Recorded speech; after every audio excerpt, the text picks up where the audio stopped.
Okay, so we have John Whitney, and John has been with us all the way back to Denny's, maybe 4 or 5 years back when they were first talking about some far infrared. Has it been that long? It's been that long. That's a long So time. I just want to thank you very much for showing up here, John. We are getting into the winter season, and I'll tell you, when you start talking to people about far infrared heating and saving money on their home, and it's summertime, and we've got some serious deaf ears. We're heading into the cold, we're going into the winter, now people are a little bit more interested. So it's a good chance to hear what this is about, and a good chance to ask some questions. And yeah, you should be good there. You guys need some help with the bill?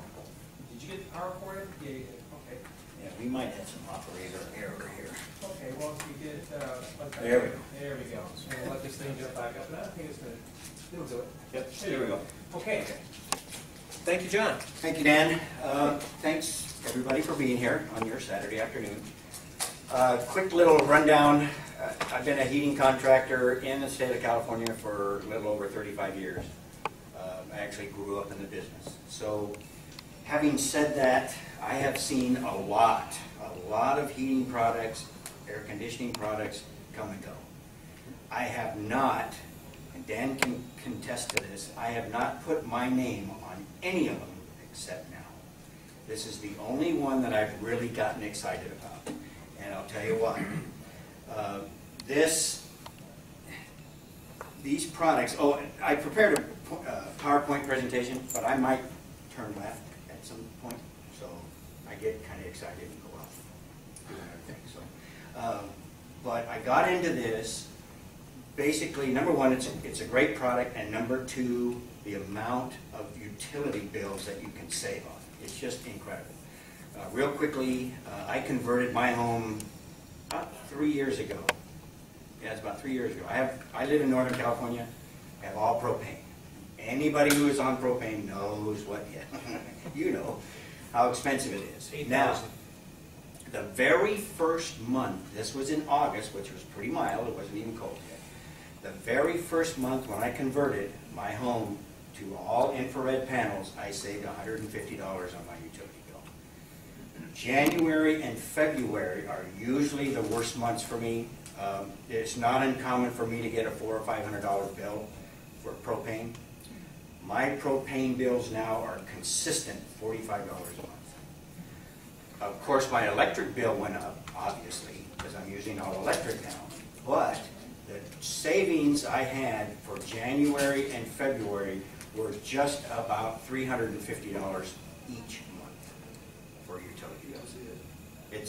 It's incredible how much money I've saved, and it's a whole different kind of heat, and I'll go over that. So, John? Yeah. Do you have solar? No, I don't, and we need to talk about that. Thanks for bringing that up. Yes, squirrels. Now, I don't know if any of you know what infrared heating is. If anybody ever has bought a spa, far infrared spa, well, that's kind of the same technology as this. And I emphasize far infrared, and that's the length of the wavelength.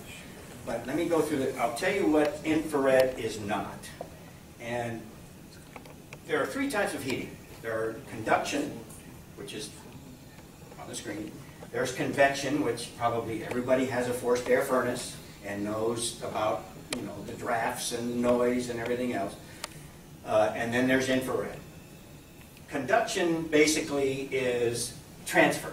You've got a heat source, you've got what it's transferring the heat to, and then on the inside of this pot, obviously, you've got something making contact with the bottom of the pot.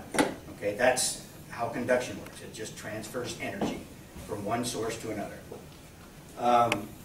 There's really not a whole lot to it, but you can kind of get an idea. Convection.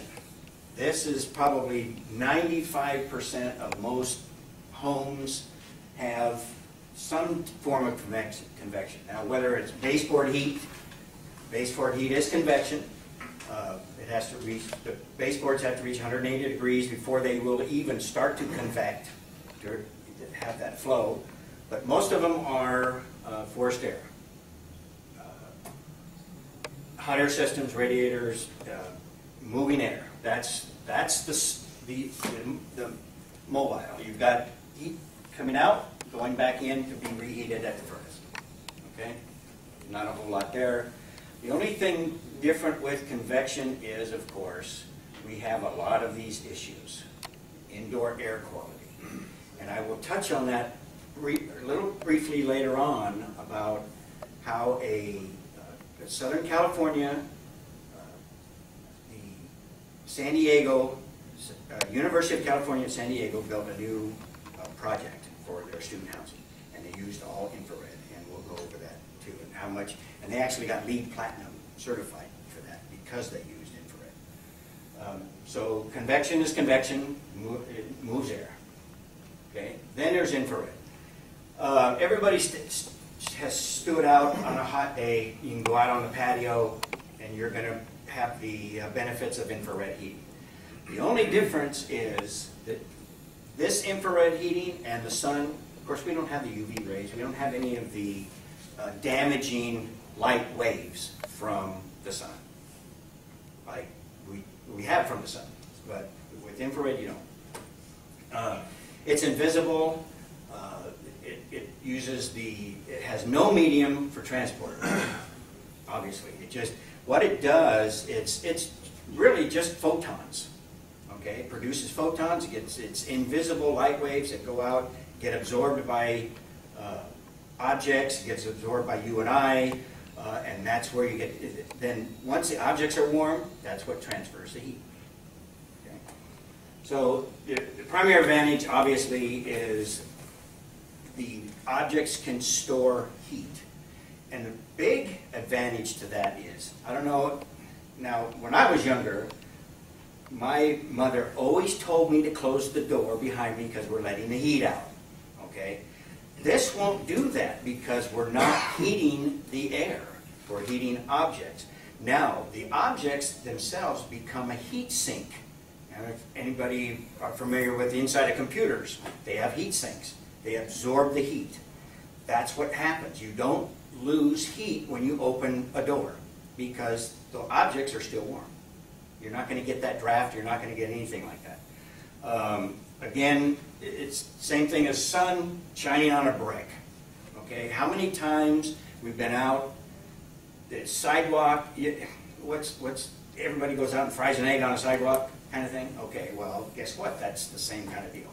All right? Not as hot, of course, but that's the same kind of deal with infrared. Infrared or radiant heat is just simply a form of energy. Now what we do, what all infrared, and I shouldn't say we because there's a lot of manufacturers out there that produce infrared heating panels. All right? What they do is they have created this infrared through their process. Whatever that process is, they've created this. Radiant heat, IR energy, is some principal source of radiant heating. The thing with ultraviolet radiation, you won't, like I said earlier, you don't have that problem with infrared heating, okay, like you do with the sun. This is really interesting, and the reason why I brought this up is you can see where we are at in the light spectrum. Okay, notice we're just this side of microwave. Don't be concerned, you're not going to get nuked or anything. So, but this, this area right here is invisible. Okay, that's usually, the far infrared is usually 7,500 to 10,000 nanometer length. Okay, anything visible, the wavelength is going to be shorter than that. How many times you've gone into an old building or an old residence, you walk in the bathroom and there's that big red thing in the ceiling. That's a heat lamp, right? That's the visible spectrum. That's actually less, 7,500 nanometers or less. Okay? If you see it, that's called near infrared. Okay? It's not far infrared. Near infrared, shorter waves that can actually damage you, damage skin, and so forth. And I'll get into the health benefits of far infrared, but this kind of tells you where we're at in the light spectrum. Okay? Does anybody have any questions about this? Because this is kind of important as we talk about the benefits of far infrared. And this is why they make far infrared, yeah. I just find it interesting that to the left of it, it's real scary. To the right of it, it's real scary as far as health is concerned. And there's this spectrum that's actually a healthy spectrum. It is. You're exactly right. That's what it is. Infrared, it is by far the most efficient way to heat any building, except for geothermal. Geothermal, and I put in geothermal, I put in all kinds of different heating systems, from radiant floor to forced air to heat pumps, to, I mean, oil furnaces, you name it, I put it in. These, and I'll show you the graph where it sits, but these, infrared heating is the most efficient way to heat any building except for geothermal. But the difference in cost between geothermal and infrared heating is mind-boggling. Okay, there is not unusual for anybody to spend on a home up to $50,000 or more for a geothermal heat pump system. Unbelievable. On a standard 2,000 square foot home, you could probably spend $25,000, $30,000 on a radiant floor heating system, and then you have all the maintenance and everything else associated with that. You could spend maybe $10,000, $12,000 on an infrared heating system and get better heating for it. So, kind of gives you an idea of where we're at. Notice 7.5, 10 micrometer wavelength. The heat lamps, notice too the difference in the temperature. Heat lamps can get up to 4,000 degrees. Okay, that's pretty hot. You don't want to touch that. The panels get up to about 200 degrees. No more. They get that warm? Yes, they do. They do get that warm. They get warm to the touch. I mean, you don't want to leave your hand on it. Yeah. But they do get warm. The hotter, this is what's interesting. This is what I didn't find out until a couple of years ago. The hotter the unit, the infrared unit is, the shorter the wavelength. The shorter the wavelength, it's considered near infrared. Okay? Kind of gives you an idea of what's going on. Anyway, it's immediate.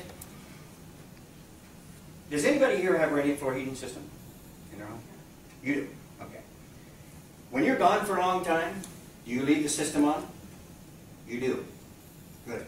That's the best way to do it. A lot of times now, where we're at, we have a lot of vacation rentals, and they have radiant floor heating. And I'm always getting calls. 9 o'clock on a Friday night, the house is cold, we can't get it heated.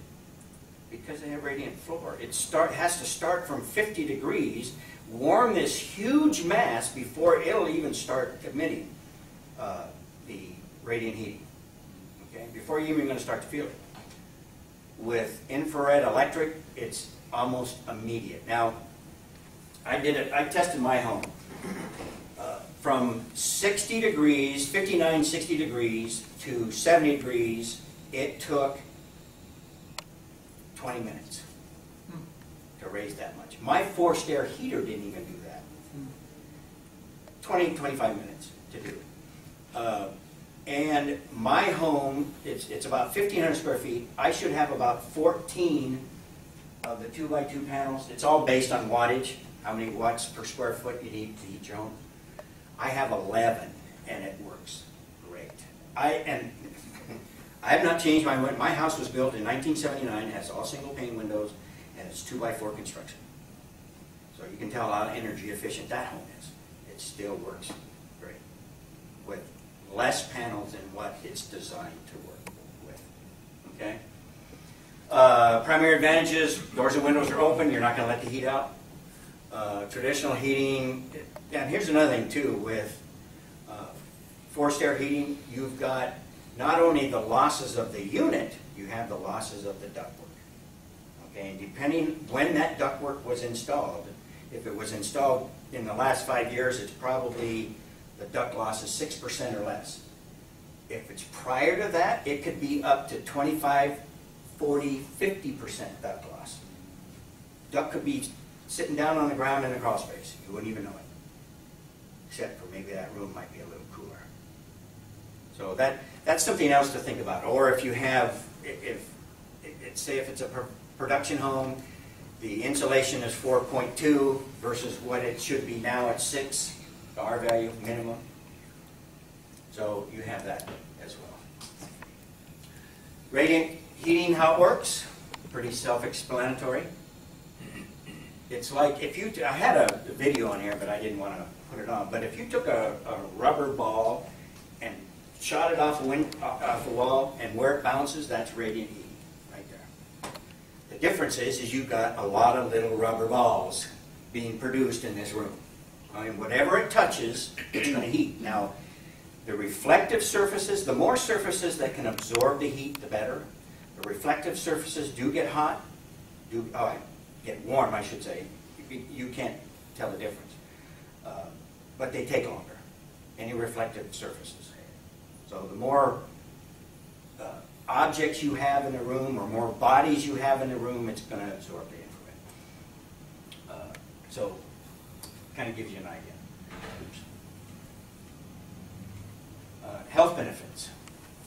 Pretty self-explanatory. They did a test facility, and I'm trying to remember where. I think it was in Southern California somewhere. But it was an extended living facility.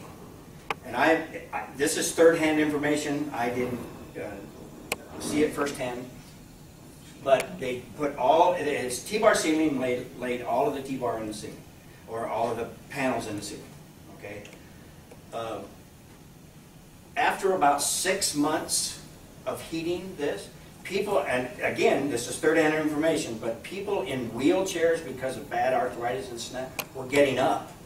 Okay, I'm not saying this is snake oil or anything like that. Okay, I'm not saying anything. But it was amazing that this could happen. What it does, the health benefits of far infrared.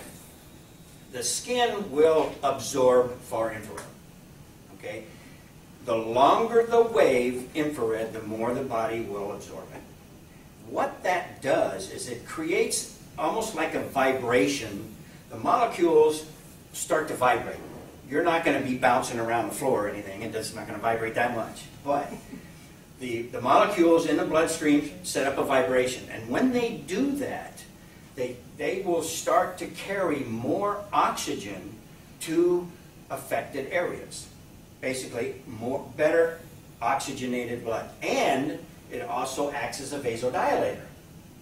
Blood vessels will expand a little bit because of that vibration, and you're getting more blood flow. Now, again, this is what I've heard. The Santa Barbara Contractors Association installed these panels. Well, it was the first generation panels in their building when they remodeled down on Canterbury. The gal, April, in there, she says at the end of the day she feels better. She's not as tired when she leaves than when she comes in. And that's not as a result of caffeine or anything. It's a result of the far infrared. Everybody that I've talked to that has had far infrared saunas or far infrared heating tell me they feel better. So, there you go. Inflammatory, infiltrate, weight control, I mean, the whole thing. Of course, I don't know about the weight control. I've tried that. It's not helping. But maybe it's all of those Twinkies or something. That's got to be part of it. What's wrong with this thing? Oh, okay. Now, the next slide is just a map from Google. This spot right here, this is called Bowie, Missouri. Bowie? Okay. Now, the National Association of Home Builders and the DOE, Department of Energy, got together and did a case study. Now, this house, Tesla was built in 1990, 2,200 square feet. What they did, in 1990, they installed 2 forced air heat pump systems. Okay? Now, this study was done in 93 or 94. I can't remember. Well, the study actually was written in 94, so it had to be before that. But they had 2 years anyway to study this. The bills from heat pumps to infrared. Now, what's exciting about this is that the Department of Energy got on board with this. So I'm like, woo! Anyway, so they had, they put in 20 different panels, various sizes throughout the house.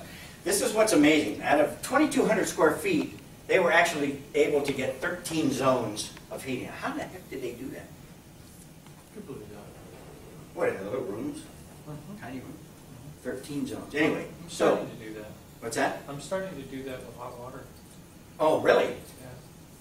Well, anyway, they were able to get 13 zones. They were all operated by line voltage thermostats. They didn't need relays. And notice the reduction. Look at that. Depending on the time of the year, the reduction. I would imagine that's wintertime right there. 10 to 50%. And increased comfort and recovery times. Now, when I do indoor air quality issues, we always talk about stressors, okay? What's stressing you? Could be the lights, could be the people you're with, could be anything, okay? Now, stressors, like in a forced air system, what do you got? Draft, noise, those are stressors. No stressors with infrared at all. Okay, you're not going to have an air quality issue because it's not blowing around fungus and mold and dust and all of that.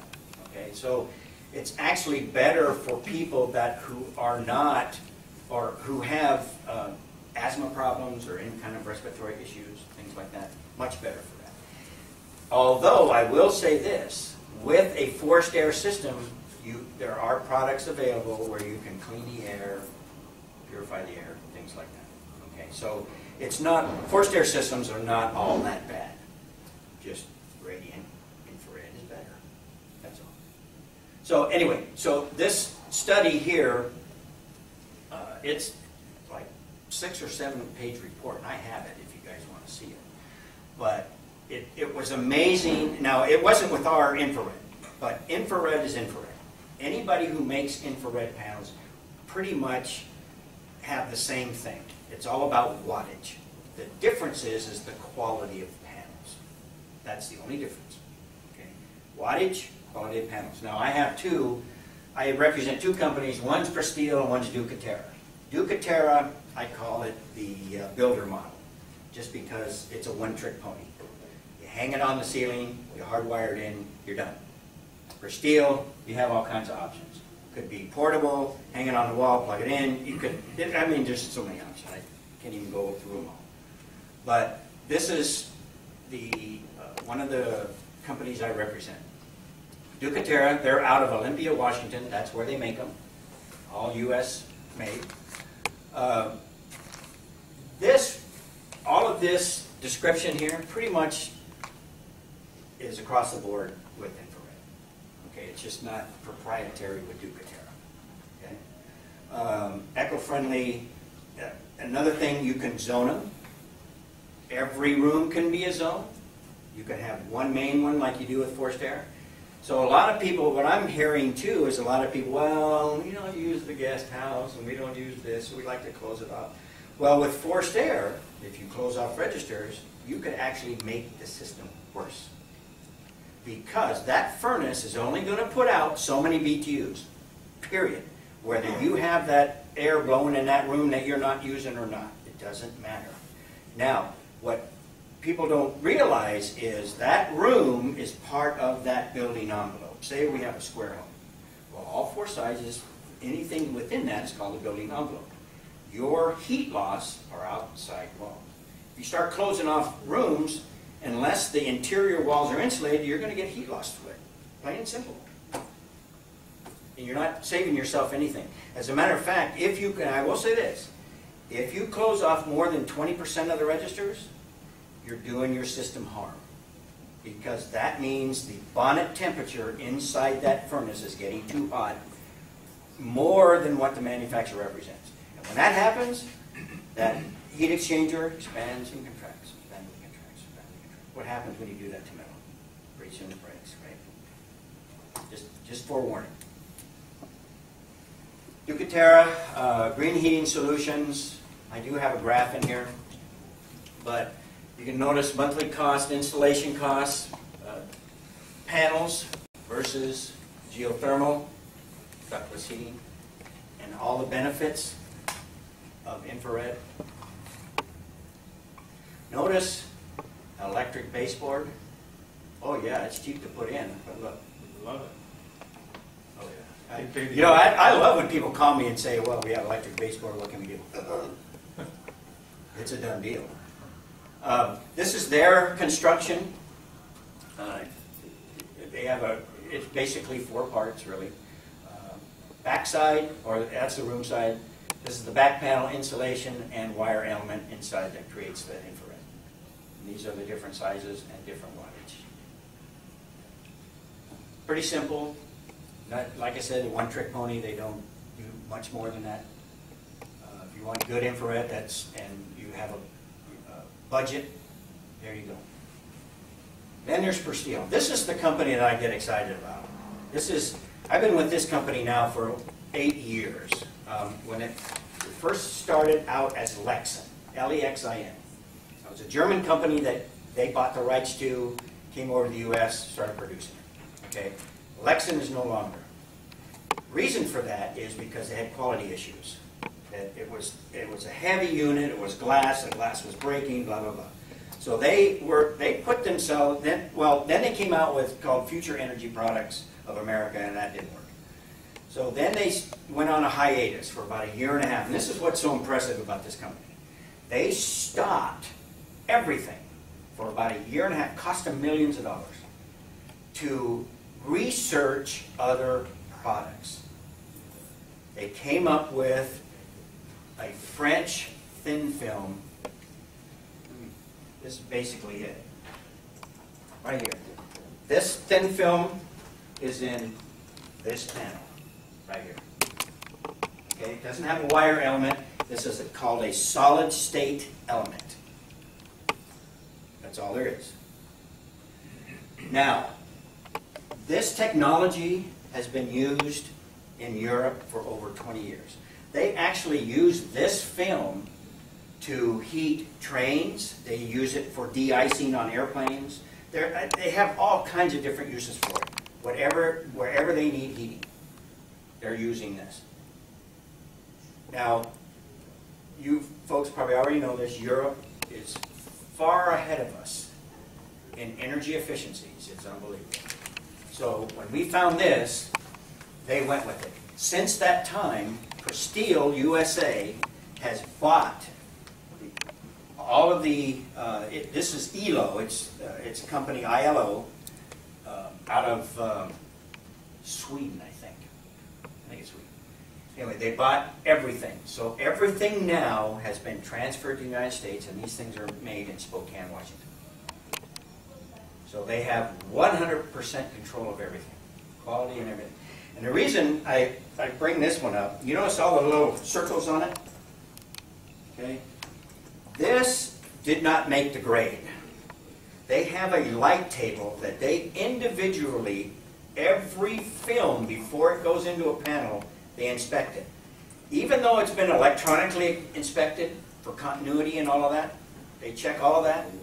This passed that, it didn't pass muster on the visual.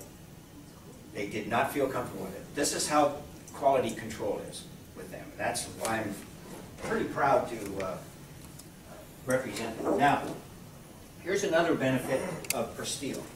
This is their insulation. You can pass it around if you want. This is made of wool.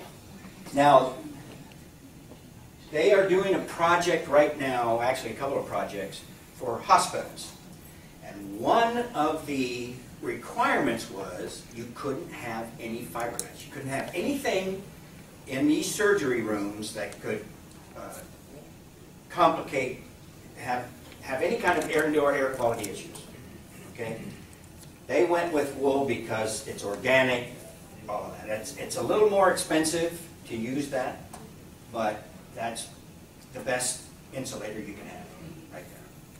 There's another kind of insulation that they looked at. It's called aerogel, which Ducatera uses. which is a much better insulator, but you don't need that. If you engineer a panel properly and it's the right temperature, you don't need that, because all that does is protect the back. Okay, if you mount it on the wall or you mount it on the ceiling, you don't want to, burn it down. That's okay. So anyway, that's what's inside of it.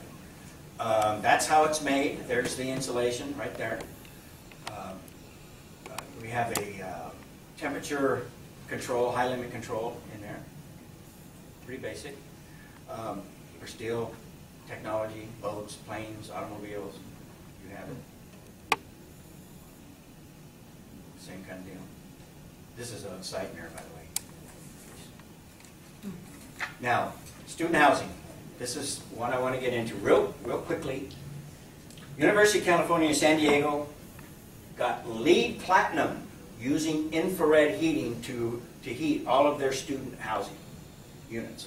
That's the only thing they have to heat this building. And they were able to get LEED Platinum certification. That's the only way they could get it, is by using infrared heating. Now, since that time and since the DOE study, all infrared is LEED certified. You can get platinum. If all else fails, you can't get platinum on LEED if anybody uses LEED for that. You can go with radiant heating. Okay? This is the efficiency comparison and cost. Look where geothermal is and look where radiant panel is, right there. Geothermal is by far the most efficient systems you can have if you can afford it. Then there's the radiant panel, gas, and so forth, down. Okay? Technology, you notice these are hung on the wall. This is the under-desk model, which you can ask me about later. These are some of the artwork that you can get on the panels. We have 300 different type of artwork that you can have applied, and it's all powder coated. You can also, if you have a family picture, a high-def family picture, you can also have it transferred to your panel. Okay. There you go. Anybody have any questions? Cost per square foot put in the house. Hey, beg your pardon? How much cost per square foot? It's usually, well, Square foot house. it's usually done with wattage, okay? The basic way to design a system, depending on the efficiency of the building, is 4 to 6 watts per square foot. Now, each watt, infrared is about an average of 93 cents a watt to install. Installation. That's installed. 93 cents a watt, generally. It's a little bit more on smaller panels, a little bit less on larger panels. It all depends. And you'd recommend hardwire into the buildings if you're doing rentals, because you don't want people running off with beautiful panels like that over there. No, you don't. As a matter of fact, a lot of these this is portable. Of course, these you can mount these on the wall. These are portable enough. If you are renting a place and you decide to heat with these, you can take them with you when you leave. Okay, they're that portable. But you are right. We've heard that. So, any other questions? What's cost for a regular heat system? Like a forced air system? Yeah. On a 2,000 square foot home, you're probably looking at, if it's an 80% efficient furnace, $5,000 on a 2,000 square foot home. It goes up the more efficient the furnace is. So it's 2.5 to 3 times the cost of installation. What's that? 2.5 to 3 times the cost. On a regular forced air system. Yeah, that's about right. You pay for it up front, but you save down the line. Well, this is another thing people don't realize. There's no maintenance on these. You can get out some Windex and clean them off if you want every once in a while, if you feel the need. There's no maintenance on this. That's it. Plug them in, forget it. And he's looking for dealers, Mark, so in your business, you'd be the perfect person to go out there and be a dealer for him. Well, and that's the thing, what I want to stress is that maintenance issue. Okay, how many times we have to call somebody to change the filters or clean the ducts if they ever need cleaning, or change out that gas valve that went bad after about 5 or 6 months, or 5 or 6 years. This is the heat portion only, though. You still have to concern yourself with cooling. That's Yes. a separate system. Yes, and that's what's nice about this, is because they have a lot of high velocity, not at the register, don't misunderstand. They have a lot of high velocity air conditioning systems that when you couple that with these, you'll probably save 30 to 40% on your installation costs.